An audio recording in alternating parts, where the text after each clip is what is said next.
क्या नाम है? ठीक है, मेरा मेरा नाम विशाल है मैडम। विशाल जी, ये बताइए, आज पठान का लगातार विरोध हो रहा है, किस तरीके से देख रहे हैं? मैडम अब पठान का विरोध हो रहा है, इस पे तो हम कुछ नहीं बोल पाएंगे पर्टिकुलरली। बाकी ये है कि मूवीज़ में देखिए, जब ड्रेसिंग सेंस को लेकर के एक सॉन्ग है उनका बेशरम रंग करके, तो उस पर्टिकुलर सॉन्ग पे और उनकी ड्रेसिंग सेंस को लेकर के बवाल हो रहा है। तो ड्रेसिंग सेंस का मतलब ये है कि आपने जो उन्होंने जो वेयर किया है कपड़ा उस टाइम पे, तो वो भगवा कलर का है।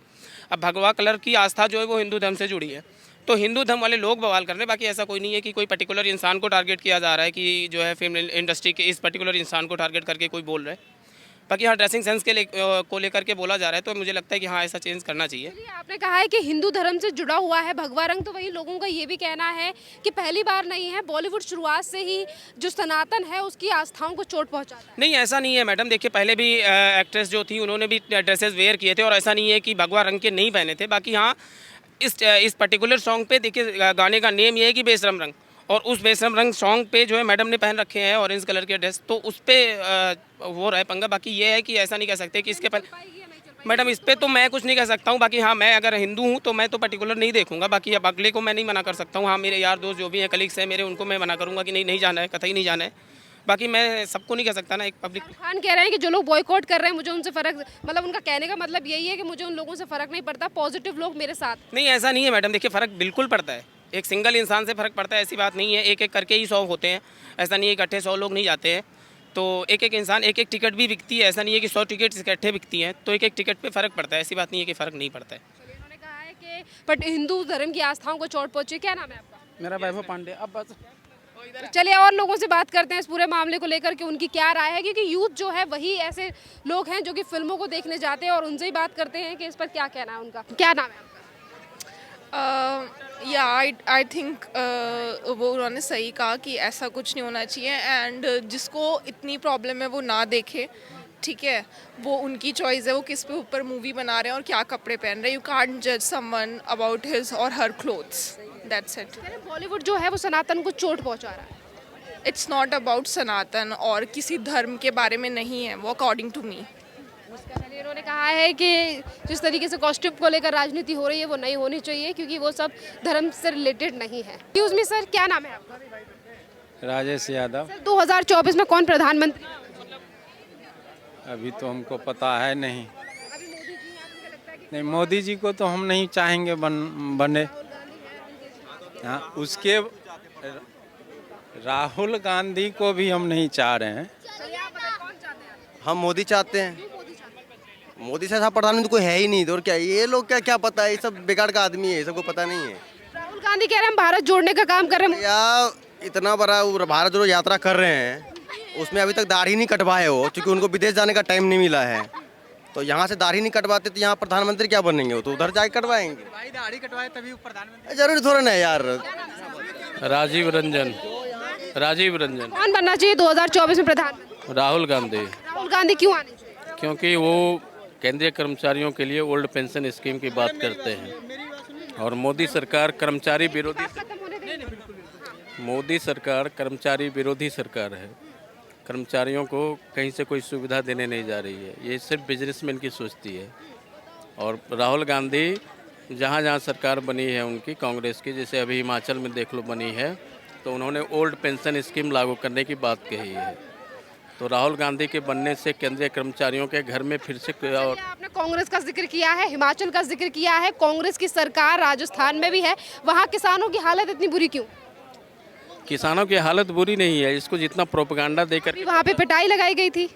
वो सरकार सोच रही है उसके हित में कोई न कोई नीति लाएगी। क्यों मार पड़ी है वहाँ पे? क्यों? नहीं, वही तो मैं बता रहा हूँ, वो तो विरोधी दल की साजिश है, और नीति के तहत जो है इस बात को दुष्प्रचार किया जा रहा है। मतलब आप सोच रहे हैं, मतलब आपका कहना है कि किसान की कोई समस्या नहीं है? नहीं, समस्या है, और समस्या को दूर करने के लिए सरकार कर्जा माफ करने की बात कही थी, क्यों नहीं किया? नहीं करेगी सरकार कर्जा माफ। 5 साल चुनाव आने वाले हैं फिर से। नहीं, चुनाव से बहुत पहले ही कर्जा माफ कर देगी, और किसान के हित में सरकार काम। 2018 में कहा गया था, वापस चुनाव आ रहे 2000। मैं बता दूं आपको कि अभी 20 साल पहले जब कांग्रेस की सरकार थी, कांग्रेस ही किसानों की भला की है, और कांग्रेस ही किसानों की भला करेगी। वही कांग्रेस भूल चुकी है अपने राज्य में। अभी कुछ दिन पहले महाराष्ट्र में सरकार थी, वहाँ नए नियम लगाए गए। अभी तो बस नीति बना करके। और क्या नाम है? मैडम देखिए, मेरा नाम है सुमित। ठीक है। देखिए कांग्रेस की बात है तो देखिए कांग्रेस तो उसने काम करा है, ऐसी ठीक ऐसी बात नहीं है। अब बीजेपी की रही बात में आपको पता होगा कितनी महंगाई है मैम, ठीक है ना, कितनी बेरोजगारी है, ठीक है। अग्निवीर उन्होंने ला दी, हम भी हुआ है, ठीक है ना मैम। हम भी दुख होता है कि मतलब बताइए जो 4 साल में कोई भी अग्निवीर है उसको टैलेंट होने में एक देश के साथ अगर बुरी स्थिति में अगर उसको अगर सामना करना पड़ता हो तो 4-5 साल लग जाता है, 4-5 साल लग जाता हो।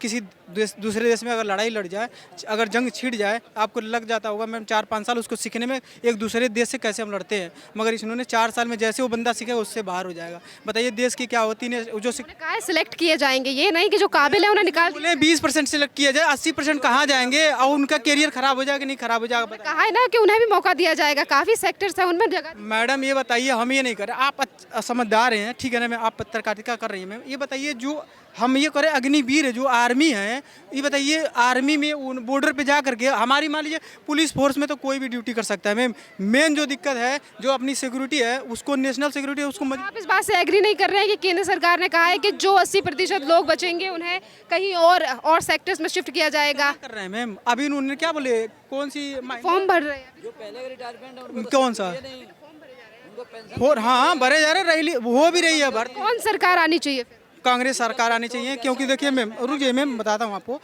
सबसे बड़ी बात यह है, देखिए महंगाई बेरोजगारी सबसे ज़्यादा है इस महंगाई बेरोजगारी। आप बताइए कौन प्रधानमंत्री? No interested madam, no interested. कौन बनना चाहिए प्रधानमंत्री? हमारे हिसाब से तो मोदी जी को ही आना मोदी जी बनने चाहिए। चाहिए। एक बार कम से कम और मोदी जी को मौका देना चाहिए। महंगाई बढ़ा रहे हैं मोदी जी। देखिए अगर कहीं भी देखिए कहीं भी विकास होगा, सुनिए, कहीं भी विकास होगा तो महंगाई बढ़ेगा। बहुत सारी विकास बहुत सारे हुआ है दोस्त, ऐसे बहुत सारे अब क्या काम गिना दो तुमने, 4 काम है। कौन से बता दो आप क्या काम कर रहे हो? रुक जाओ। मोदी जी का आप अच्छे हो, आप ठीक है, मुझे गर्व है कि आपने बोले मोदी जी आना चाहिए। 5 साल 10 साल में उन्होंने काम किया नहीं किया तो 5 साल में और क्या कर लेंगे आप बता दो भैया। अगर मोदी जी अगर गलत होते हैं, मोदी जी गलत हो गए तो 2 बार सरकार उनकी नहीं आती, 2 बार सरकार उनकी नहीं। अगर सुनिए, मोदी जी अगर गलत, सुनिए, जनता ने पहले बार विश्वास जताया कि मोदी जी को आना चाहिए, फिर सोचे चलो ठीक है कुछ काम करे, मगर उसने 5 साल जनता ने और दिया, हमने भी दिया, उनको मौका दिया। गुजरात में अभी प्रचंड बहुमत कैसे आ गई मोदी जी की? देखिए गुजरात भी तो भारत का ही हिस्सा है ना जी, गुजरात भी भारत का ही हिस्सा है ना। आप कहाँ के हो? आप कहाँ के हो? अरे मैं तो बिहार का हूँ, मैं बिहार का हूँ। बिहार और यूपी को सिर्फ लॉलीपॉप मिल सकता है, आप गुजरात में जाके दो, यूपी में, ठीक है ना? यूपी में यूपी की ये क्या बोलते हैं, ट्रिलियन में उसकी जीडीपी घुसने जा रही है। ये किसकी देन है? जीडीपी, हाँ, जीडीपी ट्रिलियन में घुसने जा रही है। ये जानकारी नहीं है तुम्हें, ये जानकारी नहीं है तुम्हें, ट्रिलियन में घुसने जितने एक्सप्रेसवे बन रहे हैं। कांग्रेस के राज में आपको पता होगा जीडीपी क्या थी, आज के देश में देखो, आज के कांग्रेस ने देश को छोड़ा भी तो कर्जे में था मैडम। ये कितना कर्जा था 2013 में? मैडम एक बंदे के ऊपर ना 30,000 था, आज 1,25,000। आपको पता है मैम? बताइए 2013 में जब सरकार कांग्रेस में गई थी तो भारत देश के ऊपर कितना कर्जा था? मैडम हर पर बंदे पे 30,000 रुपये कर्जा था एग्जैक्ट, और इस समय आप देख लीजिए 1,35,000 हो गया है आप कर्जा। 1 लाख महंगाई बढ़िया कह रहे, भारतीय जनता पार्टी का विकास भी कर रहे हैं। महंगाई वो विकास होगा तो महंगाई बढ़ेगी, जाहिर सी बात है, विकास होगा तो महंगाई बढ़ेगी। राय लेती हूँ, आप लोग लड़ रहे हैं, मैं कुछ और लोगों से बात करती हूँ। आपस में लोग लड़ रहे हैं, मैं महिलाओं से बात करती हूँ। मैम क्या नाम है आपका? जीनत। मैम ये बताइए 2024 में कौन प्रधानमंत्री बनना चाहिए? अब जो बन जाएगा वही सही है, और क्या बताएं हम। क्या नाम है सर आपका? मेरा नाम के सूर्य नारायण। कहाँ से आए हैं आप? मैं विशाखापट्टनम से आया। विशाखापट्टनम से हाँ। आए हैं। ये बताइए 2024 में प्रधानमंत्री कौन बनना चाहिए? Who should be a prime minister in 2024?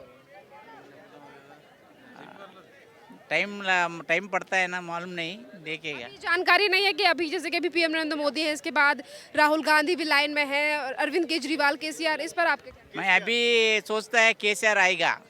KCR, हाँ, बीआरएस पार्टी, केसीआर, हाँ, वो नेक्स्ट पीएम आएगा विशाखापट्टनम। आंध्र प्रदेश।